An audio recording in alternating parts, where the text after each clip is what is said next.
Let's get right into it. Number 7. The Digital Witness Protection Program. You know those people who exist online like ghosts? They'll comment, like, even share memes about raccoons stealing pizza, but their profile picture is either an abstract sunset or a potato-quality photo from 2011. You start wondering if they're real humans or just sentient VPNs. Here's the twist. Psychology says this invisible mode isn't just shyness, it's a mix of control, privacy, and self-preservation. See, when you post your face online, you surrender tiny chunks of control.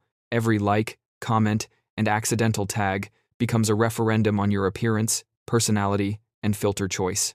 For people who value autonomy or feel hyper-aware of judgment, that's the emotional equivalent of walking naked into a town hall meeting. There's also the spotlight effect, a delightful cognitive illusion that makes you think everyone's staring at you. They're not. They're busy doom-scrolling, but your brain doesn't care. It insists you're on trial. So, people avoid posting altogether, choosing peace over pixels. Ironically, the less you post, the more mysterious you become. You morph into a psychological cryptid, the person who liked my photo but hasn't changed their profile pic since Obama was in office. It's power through absence, like digital minimalism meets emotional stealth mode. Basically, it's not fear, it's strategy. You're just keeping the algorithm guessing. Number 6. The self-image paradox. There's a strange kind of anxiety that comes with being seen not in real life, where you can control your smile and angle your chin like a magician, avoiding bad lighting, but in photos, where the camera freezes you, mid-blink, mid-breath, mid-regret. Psychologically, this hits on something called self-discrepancy theory. It's the mental tug-of-war between who you think you are, who you want to be, and what your camera roll insists you look like. People who don't post pictures aren't always anti-social. They might just hate that gap, the one between identity and image. There's also imposter syndrome, the feeling that if you post, you'll somehow be exposed as a fraud like, wait, everyone will know I'm not as cool as my Spotify playlist implies. For some, it's safer to avoid the stage entirely. But here's the irony.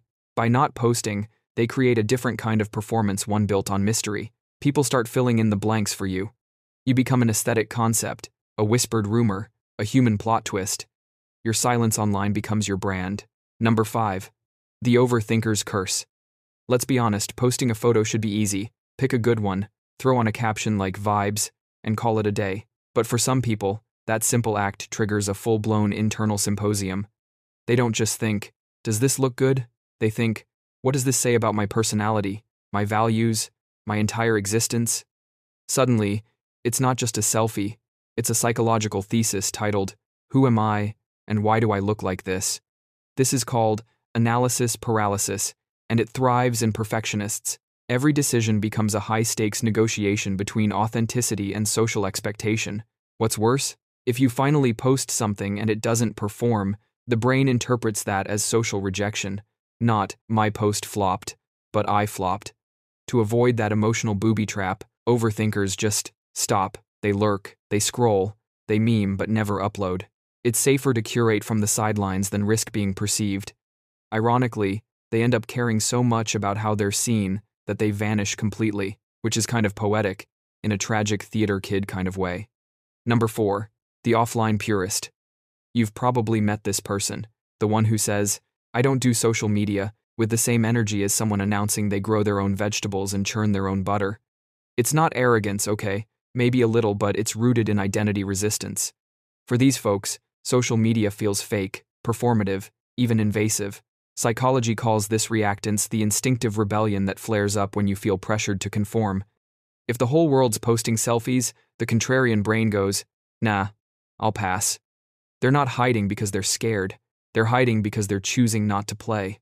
It's a quiet form of rebellion opting out of the attention economy.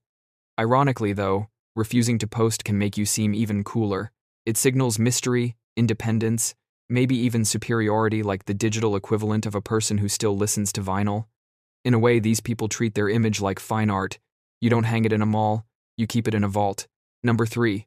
The Anxiety Echo Chamber. Now let's talk about the psychological feedback loop from hell. You post a photo, wait for likes, and nothing. Crickets. You check your phone, refresh, check again, still nothing. And in that silence, your brain starts screaming. For people prone to social anxiety or rejection sensitivity, that's emotional waterboarding. The brain treats no engagement like being exiled from the tribe. It doesn't understand that algorithms are cruel and your friends are just asleep. It just panics. So they preemptively avoid the pain by never posting at all. It's emotional risk management. If you never play the game, you can't lose. This ties into something called avoidant coping, where you deal with fear by steering clear of triggers. The irony? It works, but it also reinforces the fear.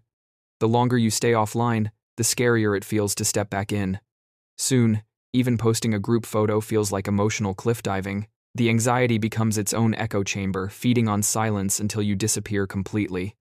Basically, your brain turns posting a picture into surviving a bear attack. And honestly, bears might be less judgmental.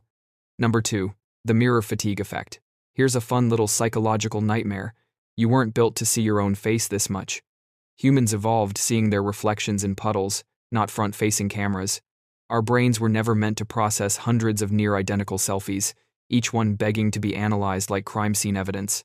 The result? Mirror fatigue, a weird modern phenomenon where overexposure to your own face makes you dislike it. See, your brain loves novelty. When you look at the same thing over and over, especially your own face, your visual system starts to nitpick. Tiny asymmetries, weird shadows, the eyebrow that refuses to cooperate, they all become flaws. But they're not flaws, they're just familiarity fatigue.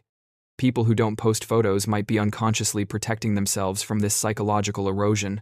By not constantly performing their own image, they keep their self-perception intact. They don't spiral into, "Do I really look like that?" existential crises every weekend. Ironically, avoiding selfies might make them more confident in real life. When your identity isn't filtered through pixels and panic, you just exist. So yeah, not posting pictures could actually be the healthiest form of vanity, the kind that says, "I don't need validation. I've seen enough of my face, thanks." Number 1, the hidden confidence. Here's the twist ending you didn't see coming. Some people don't post photos not because they're insecure, but because they're too secure. They've reached a level of psychological detachment where they don't need external feedback to feel real. That's called self-concept clarity, knowing who you are without needing a constant digital mirror to prove it. These are the people who don't flinch when their tagged photos appear, who don't obsess over angles, who don't crave approval because their sense of worth isn't crowdsourced. Their absence online isn't insecurity, it's freedom. And here's the kicker. The more confident you are internally, the less you need to broadcast it externally. It's like emotional solar power, self-sustaining and quietly powerful. While the rest of us are playing the dopamine lottery with likes and comments, these people are out there living unarchived lives. They're the ones laughing, unfiltered, at things you'll never see because they didn't feel the need to document them. In a world that's constantly yelling, "Look at me," the person who says nothing at all ends up saying the most. That's all for today. I'll be making similar videos in the future. Subscribe to see them.